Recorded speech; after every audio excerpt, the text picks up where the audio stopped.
마태복음 21장 18절에서 22절 사이에 이런 사건이 나옵니다.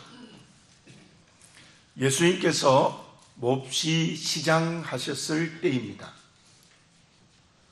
그때 길가에 한 무화과 나무를 보니 잎사귀는 무성한데 열매가 없었습니다.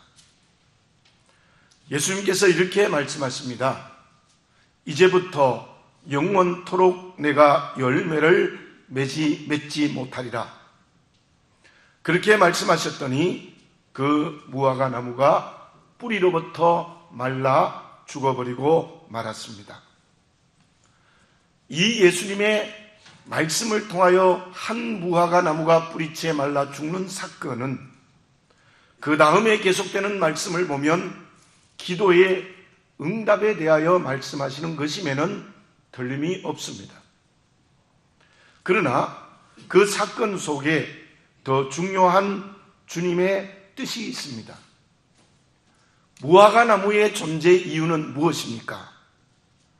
열매를 맺는 것입니다.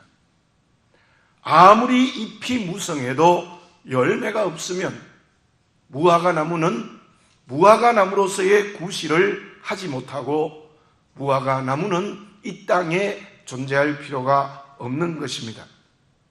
왜 예수님께서는 그러한 하나의 사건을 통하여 말씀하시고 계시는 것입니까? 그것은 당시의 바리새인들의 형식적 신앙을 책망하신 것입니다. 말씀을 외우고 있습니다. 말씀을 연구합니다. 하루에 3번씩 기도를 올립니다. 일주일에 2번씩 금식합니다. 그런데 그들의 금식과 기도와 말씀을 외우고 연구하는 것이 삶이 되지 못합니다.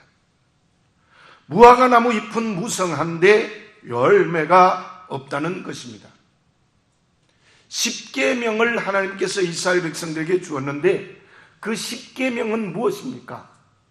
1계명에서 4계명까지는 하나님께 대하여 어떻게 해야 될 것인가에 대한 믿음이라고 말한다면 5계명에서 10계명까지는 이웃에게 책임을 지는 삶의 문제라고 해석할 수 있습니다. 그렇다면 10계명은 하나님의 말씀에 순종하는 믿음은 이웃을 사랑하는 삶으로 실천되어야 된다는 의미일 것입니다. 뿐만 아니라 구약의 율법의 중심도 말씀이 삶이 되는 것입니다. 구약의 예언자들도 말씀이 삶이 되지 못한 것에 대한 경고를 하고 있는 것입니다. 신약 성경에 와서 로마서와 야고보서의 문제는 무엇입니까? 로마서는 분명히 행위로 구원을 얻는 것이 아니라 믿음으로 구원 얻는다고 말합니다. 그러나 야고보서는 반대로 믿음이 삶이 되지 못하면 그것은 믿음이 아니다. 행함이 없는 믿음은 죽었다라는 말씀을 하고 있습니다. 그렇다면 그 말씀은 완전히 반대되는 것입니까? 그렇지 않습니다. 바울이 행함이 아니라 믿음으로 구원 얻는다는 것은 구원의 교리를 말하는 것인데 그 믿음은 이미 행함이 동방된 믿음이라고 말할 수 있고 야고보가 행함이 있는 믿음이어야 된다는 것은 믿음으로 구원받는다는 것을 함께 뿌리로 품고 있는 것이라고 말할 수 있습니다. 자, 어찌했든지 우리가 신구약 성경을 통틀어서 말씀하고 있는 말씀의 중심 내용은 말씀이 삶이 되어야 된다는 겁니다. 믿음이 삶으로 살아 움직여야 된다는 거예요. 그런데 오늘 본문의 말씀 2절에 어떤 말씀이 있습니까? 여호와께서 모세에게 하신 말씀입니다. 너는 이스라엘 자손의 온 회중에게 말하여 이르라. 너희는 거룩하라. 이는 나 여호와 너희 하나님이 거룩함이니라. 하나님이 거룩한 것처럼 하나님의 백성되고 하나님의 자녀된 너희들도 거룩해야 된다. 그 거룩이란 말은 하나님이 구별되어졌으니 너희들도 구별되어라는 뜻입니다. 그 구별됨, 거룩함은 무엇입니까? 언제나 하나님 앞에 사는 사람이 되라. 또한 세상의 삶에서 구별된 삶이 되라는 의미입니다.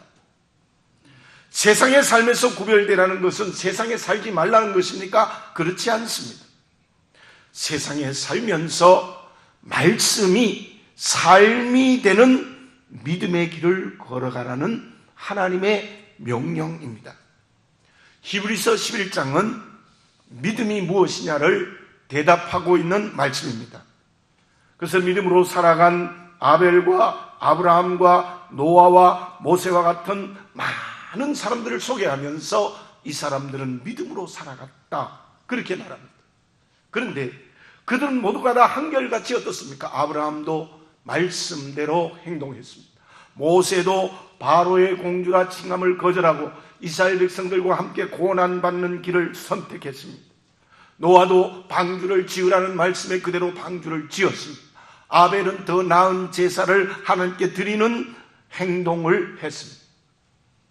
히브리서 11장에도 나오는 모든 말씀의 내용은 믿음이 삶이 되는 것입니다. 참으로 따뜻한 이야기가 있습니다. 용산 삼각지 뒷골목에 가면 옛집이라는 국수집이 있다고 합니다. 탁자가 4개만 놓여진 조그마한 식당입니다. 연탄불로 멸치 다시물을 내어서 아마 우리 교회처럼 국수를 만들어서 10년 동안 계속 2,000원에 팔고 있다고 합니다. 몇 년 전에 SBS TV에서 그것이 방송이 되어졌는데, 그때 어떤 사람이 SBS PD에게 전화를 걸면서 감사합니다라는 연발하면서 눈물을 흘리며 이런 얘기를 했다고 합니다. 15년 전 사업을 하다가 사기를 당해서 모든 재산을 잃어버렸습니다. 아내와 가족들도 다 떠나버렸습니다. 한 푼 없이 용산역을 헤매고 다녔는데 너무나 배가 고파서 식당에 가서 밥 한 끼를 구걸했지만 어떤 식당도 밥을 주는 식당이 없었습니다. 도리어 욕을 얻어먹으며 쫓겨났습니다. 그러다가 그 할머니가 국수를 말아 파는 그 식당에 왔습니다.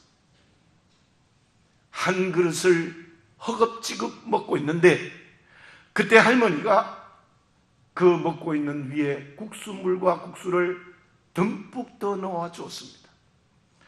2그릇을 급하게 다 먹고는 식당을 빠져 도망을 쳤습니다. 뒤에서 따라오는 할머니의 음성이 이러했습니다. 그냥 가도 괜찮아. 뛰지 말고 천천히 가. 넘어져 다치면 어떡하냐. 그 말씀을 할머니가 뒤에서 했다고 합니다. 그때 식당에서 밥 한 끼를 주지 않을 때 휘발유를 사서 뿌리고 전부 불태우고 자살하겠다는 증오가 가득 찼는데, 그 증오가 그 할머니의 말 한마디에 완전히 다 사라지고 정말 증오가 사라졌다고 합니다.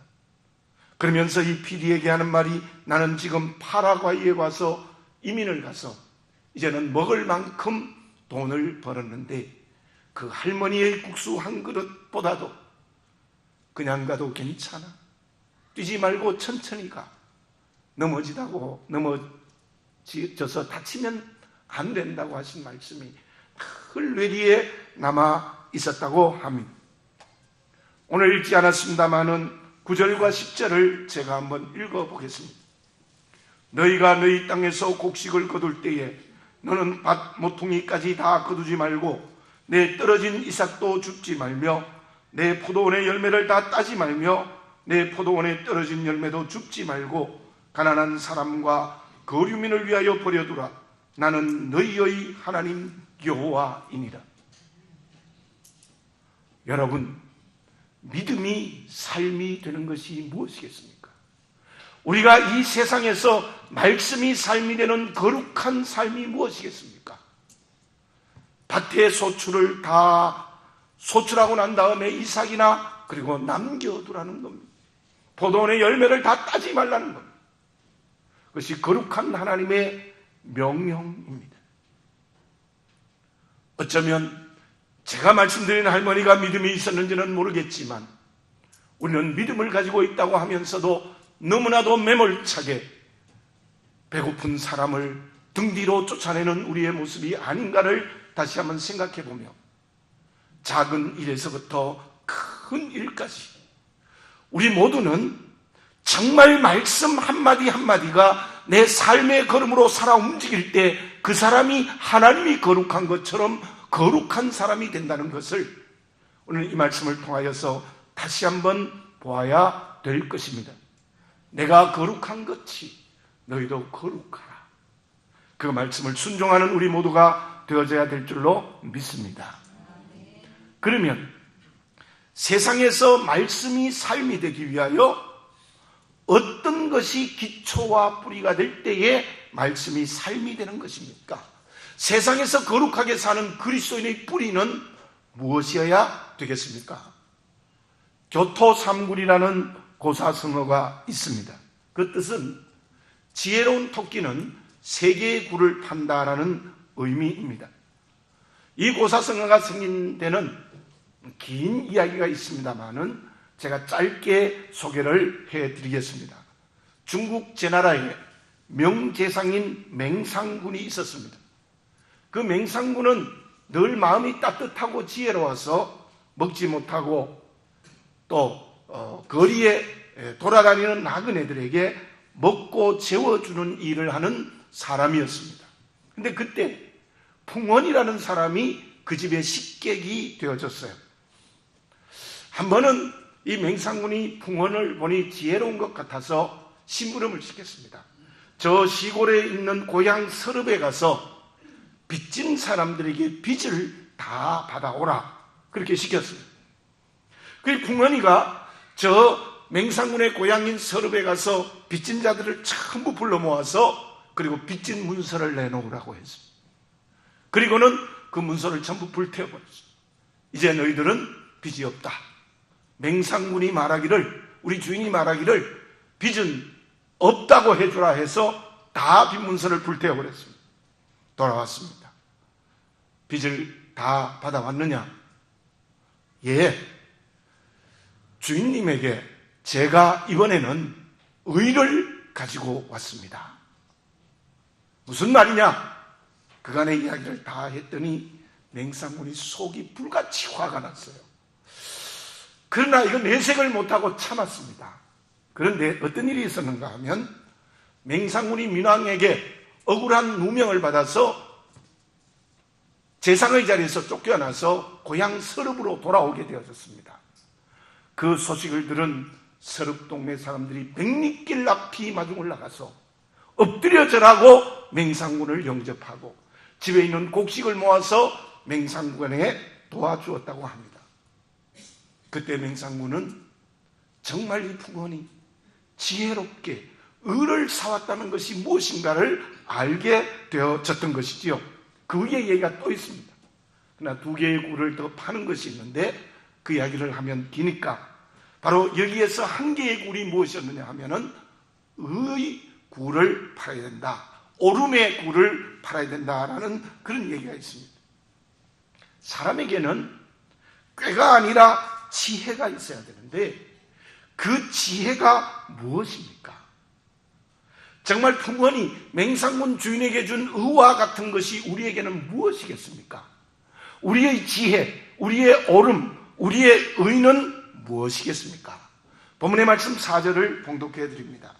너희는 헛된 것들에게 향하지 말며 너희를 위하여 신상들을 부어 만들지 말라. 나는 너희의 하나님 여호와이니라. 방향이 문제인 거죠. 헛된 것을 향하지 말라. 우상을 만들어 섬기지 말라. 무슨 뜻입니까? 오직 하나님만 섬기고 오직 하나님만 경외하라는 것입니다. 사랑하는 교우 여러분들, 우리 그리스도인의 지혜와 의는 하나님을 경외하는 것입니다. 하나님을 두려워하는 것입니다. 하나님을 경외하고 하나님을 두려워하지 않으면 믿음이 삶이 될 수 없습니다. 만약 그게 삶이 되었다면 도덕이나 윤리로 끝나버리고 말 것입니다. 정말 믿음이 삶이 되는 거룩함은 어디서 시작되느냐?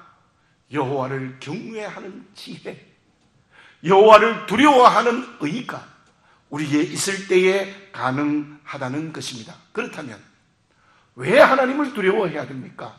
왜 하나님을 경외해야 합니까? 두 가지가 있습니다. 첫째로는 하나님은 끊임없이 우리에게 은혜를 주고 계시기 때문입니다. 그리고 또 한 가지는 하나님께서 우리가 죄를 지었을 때는 그 죄에 대해서는 철저하게 심판의 주이기 때문에 그렇습니다. 내가 하나님을 두려워해야 될 이유가 뭐냐? 하나님은 내게 은혜를 주십니다. 그러나 하나님은 나에게 죄에 대해서는 철저하게 심판하십니다. 그러므로 하나님을 두려워할 때 우리는 말씀이 삶이 되는 거룩한 길을 걸어가요. 아간의 죄가 무엇입니까? 금과 은과 신할산 외투를 감추었습니다. 모세는 하나님의 명령을 따라 제일 12지파부터 계속 제비를 뽑아나갑니다. 그러면 그때 회개했어야 되죠. 심판하시는 주님이 보이지 않는다고 그는 끝까지 죄를 숨겼습니다. 그로 말미암아 그 모든 집안이 멸망당하고 말았던 것이지요. 심판의 주를 경외하지 않는 결과입니다. 다윗은 간음하고 사람을 죽이는 엄청난 죄를 지었습니다. 그러나 나단의 경고하는 회개를 촉구하는 말씀을 들었을 때 그는 눈물을 흘리며 여호와 하나님께 회개했을 때, 심판의 주를 두려워하고 회개했을 때 끝까지 하나님의 쓰임을 받게 되었다는 것입니다. 이것은 아간의 문제만이 아닙니다. 다윗의 문제만이 아닙니다. 바울의 문제만이 아닙니다. 저와 여러분들의 문제입니다. 내게 아버지 하나님은 누구입니까? 사람이 되시고 십자가에서 내 죄를 대신 져주시는 죄의 용서, 그 은혜가 얼마나 크며 나를 죽음의 문제를 해결해 주신 그 하나님의 은혜가 얼마나 크며 크고 작은 은혜가 내게 얼마나 큽니까? 하나님은 내게 은혜를 주시는 분이다. 동시에 죄에 대해서는 철저히 심판하시는 심판의 주라는 믿음을 가지고 하나님을 경외해야 된다는 것입니다. 줄리어스 시저는 이런 말을 했습니다. 내가 있으면 언제나 배를 앞으로 가게 할 수 있다. 그러므로 이제 내가 배의 노를 잡으면 된다. 인생의 방향의 키 운전대를 내가 잡고 있는 줄리어스 시저의 말입니다. 그로 말미암아 그는 로마의 황제가 되어졌습니다. 그러나 그의 마지막은 가장 사랑하는 부하인 브루투스에게 암살되고 죽음을 당하는 처참한 결과를 맺었습니다. 그런데 노아의 방주를 한번 보십시오. 노아의 방주에는 로가 없습니다. 도시 없습니다. 운전대가 없습니다. 엄청난 물리로 그냥 떠있는 겁니다. 그 엄청난 홍수의 물속에 떠있는 그 운전대를 잡으신 분은 하나님이십니다. 노가 없습니다. 도시가 없습니다. 그래서 노아의 방주는 인류의 역사를 이어가는 구원의 방주가 될 수 있었다는 것입니다. 내 인생의 운전수가 누구입니까? 전부 내가 돛을 붙들고 있고 줄리어스 시저처럼 내가 운전대가 되어서 내가 할 수 있다고 걸어갑니다. 그 인생은 절대로 거룩한 삶이 이 세상에서 불가능한 거예요. 은혜 주요 심판의 주인 바로 여호와를 경외하는 것, 그것이 뿌리가 될 때에 그분이 주신 말씀이 삶이 되는 구별되고 거룩한 그리스도인의 길을 걸어갈 수 있다는 말입니다. 여호수아에게 배울 것이 많습니다. 여호수아는 어떻게 했습니까? 내가 여리고성을 점령했습니까? 내가 가나안 땅을 점령했습니까? 이 여호수아는 언제나 하나님이 그의 운전수였습니다. 하나님의 말씀대로 합니다. 7바퀴, 매일 한 바퀴 돌고 마지막에는 7바퀴 돌아 그대로 도는 겁니다. 말씀대로 하는 겁니다. 그리고 그는 늘 하나님 앞에 엎드려 그 은혜에 감사하는 사람이었습니다.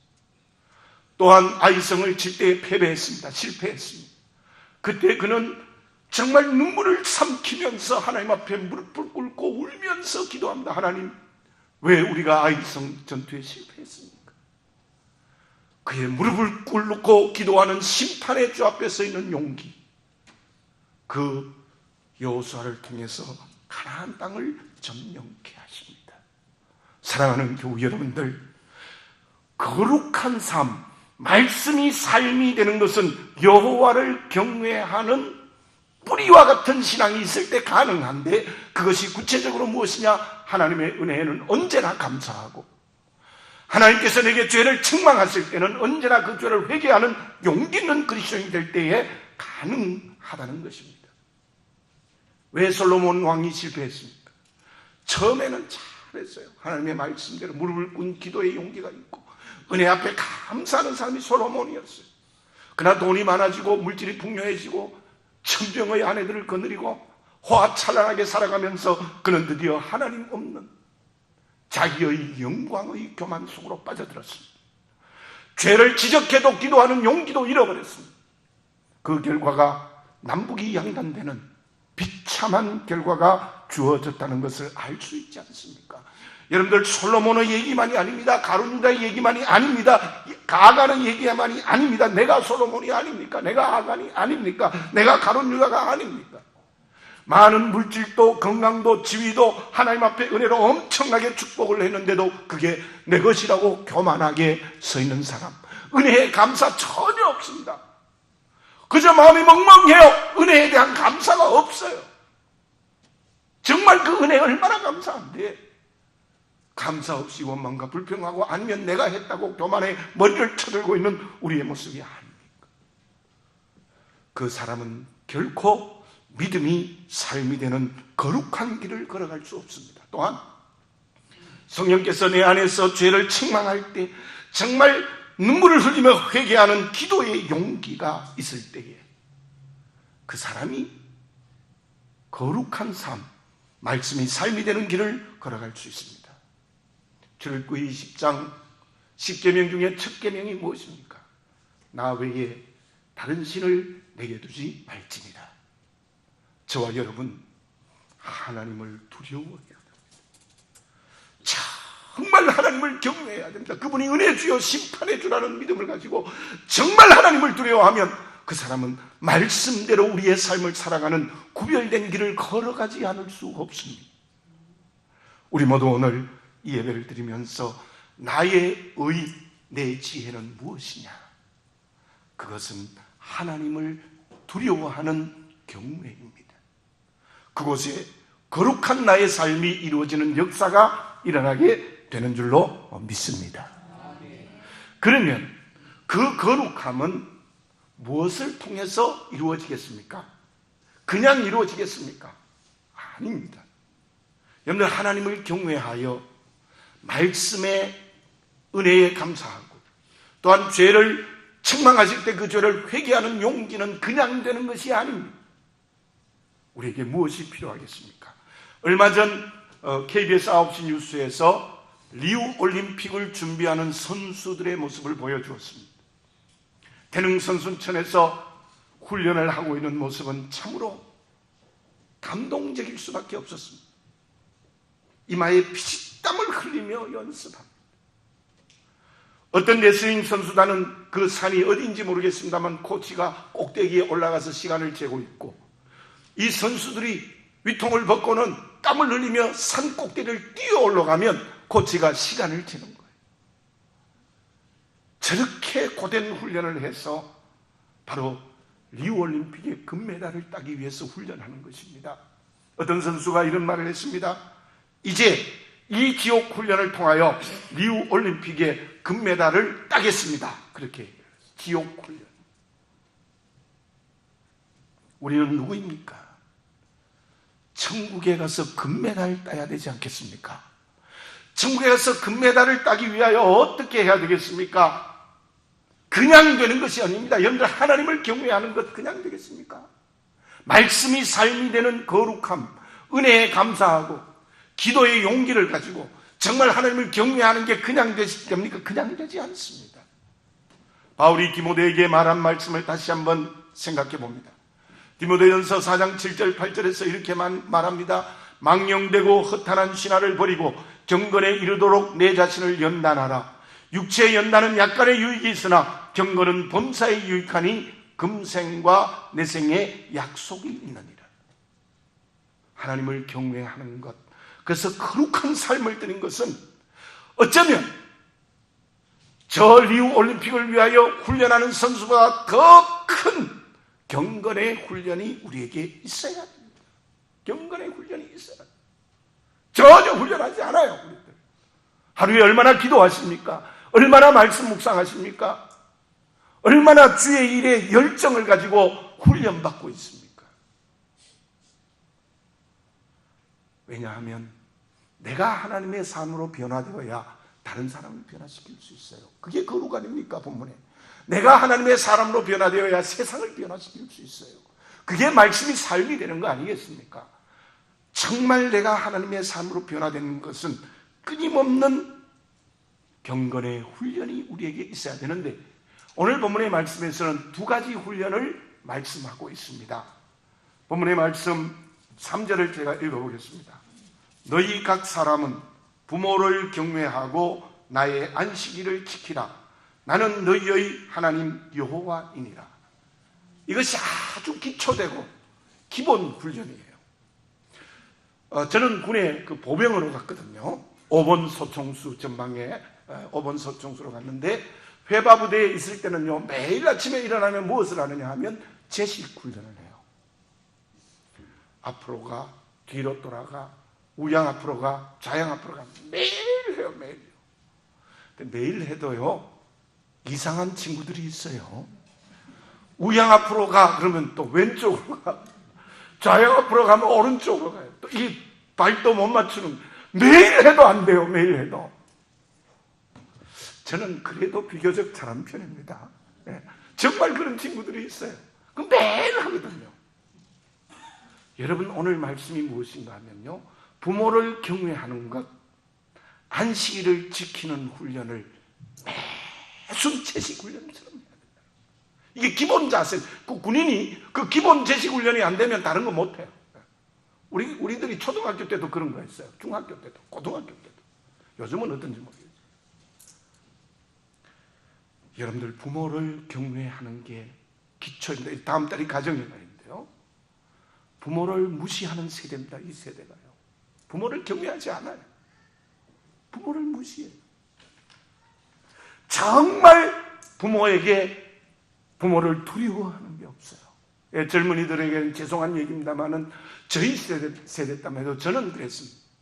제가 몇 번 얘기했습니다만은 시골의 아버님을 만나면 방에도 못 들어가요. 밖에 아버님이 방 안에 앉아 있으면 마루에서 무릎을 꿇고 큰 절을 했습니다. 저절로 저희들 같은 경우에는 아버지를 두려워하지 않을 수가 없어요. 좀 무서웠어요, 사실. 그게 아버님을 만나면 그 마룻바닥에서 방에도 들어가지 못하고 큰 절을 했던 그런 훈련들이 그렇게 자라게 했어요. 물론 문제는 있었죠.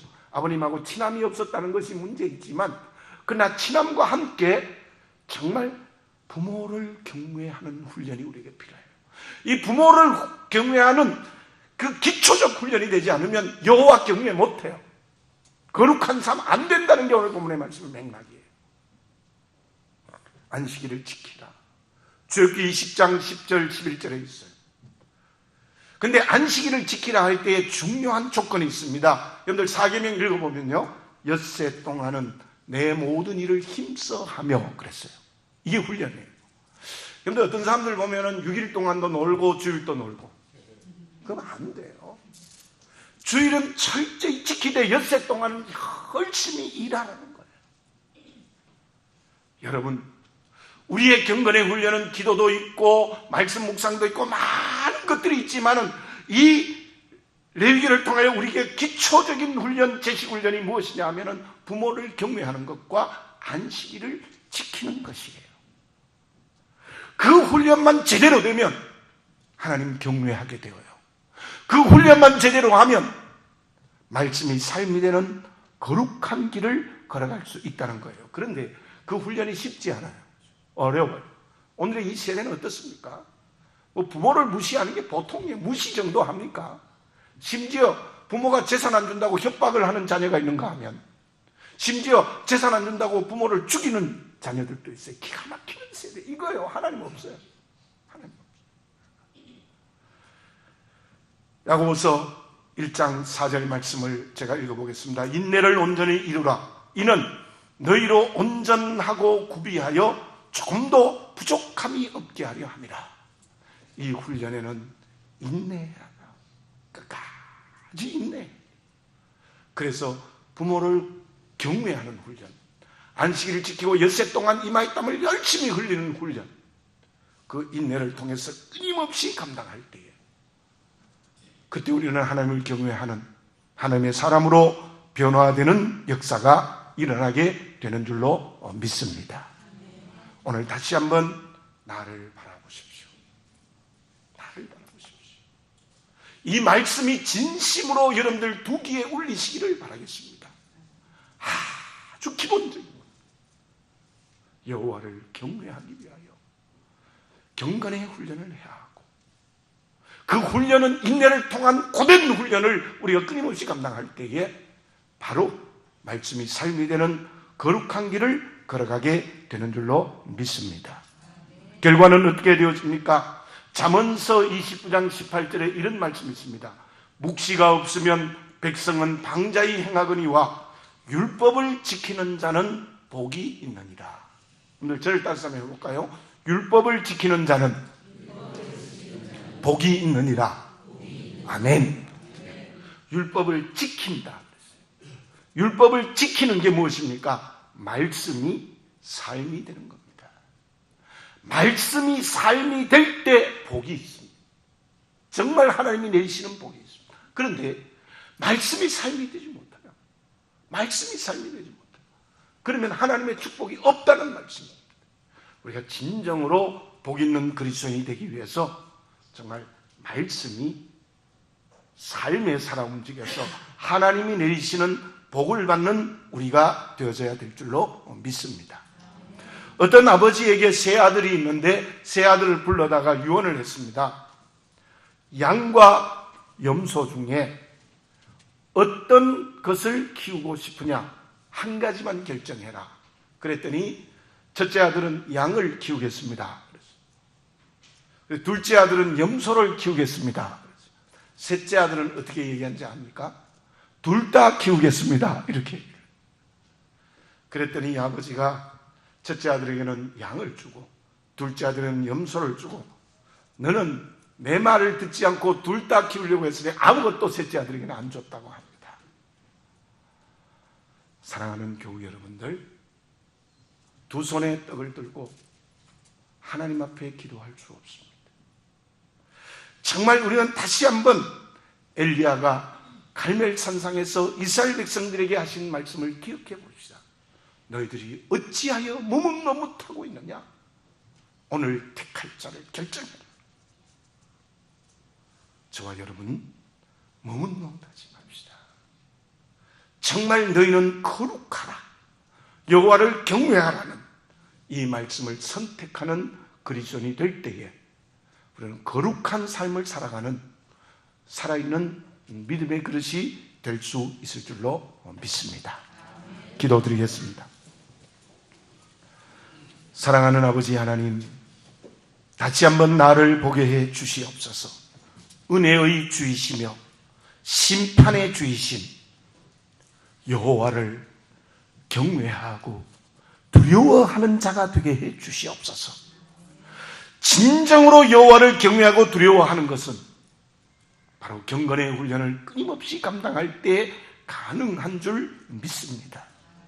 아버지 하나님, 다시 한번 나를 여호와 하나님 앞에 보게 하여 주시옵시고, 인내를 통하여 끊임없는 경건의 훈련을 하여서 은혜의 주요 심판의 주이신 여호와를 경외함으로 말미암아 말씀이 삶이 되는 구별되고 거룩한 길을 걸어가게 되는 줄로 믿습니다. 내가 거룩하니 너희도 거룩하라. 그 말씀을 우리의 이 세상에서, 가정에서, 직장에서, 사업의 현장에서, 이웃과의 만남에서 지켜나가는 지혜롭고 의로운 하나님의 자녀가 되게 해 주시옵소서. 늘 성령께서 함께하여 주시어서 거룩한 삶을 살 수 있도록 도와주시옵소서.